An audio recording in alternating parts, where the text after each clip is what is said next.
There is no doubt that exercise is important for your health and your well-being, but it can leave you feeling like you're less than enough. Exercise shame is caused by two competing factors. First, the way exercise is highly valued as an important thing to do for your health. And that can lead to the belief that you're being good if you're exercising and being bad if you don't.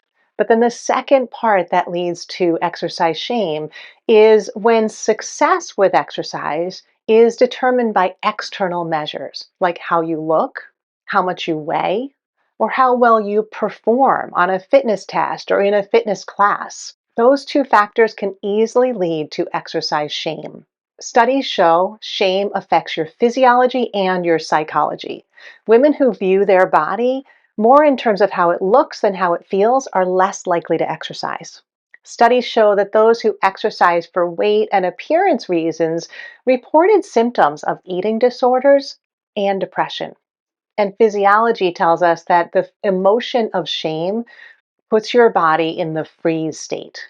Your brain sees exercise as a threat, so that whether you exercise or not, exercise strains rather than strengthens your health.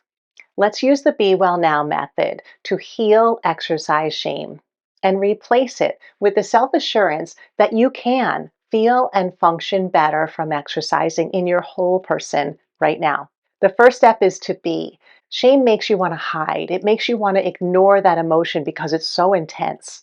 Research on self compassion shows it is known to calm shame emotions, but often shame leaves us believing that we don't deserve self kindness. This is why presence with kindness is the first step of the Be Well Now method. When you know how to embody it and start exercising from that place of presence with kindness, it starts to heal exercise shame. The second step of the method is well. Redefine what it means for you to be healthy and well. This keeps you focused on the internal results of exercising rather than the external performance based ones. So write your own well story, write your own well vision, know your core why for exercising. And the third step re records those messages that are held in your cells from exercise shame, restoring the ability to move well, trusting that your body knows how to move well, and doing it mindfully, listening to your body. There's a link below to learn the 3 principles for moving well. By moving with presence and trust in what your body is telling you right now, not what you look like, this is the path to healing exercise shame and replace it with whole person confidence. Learn more at exercisingwell.com.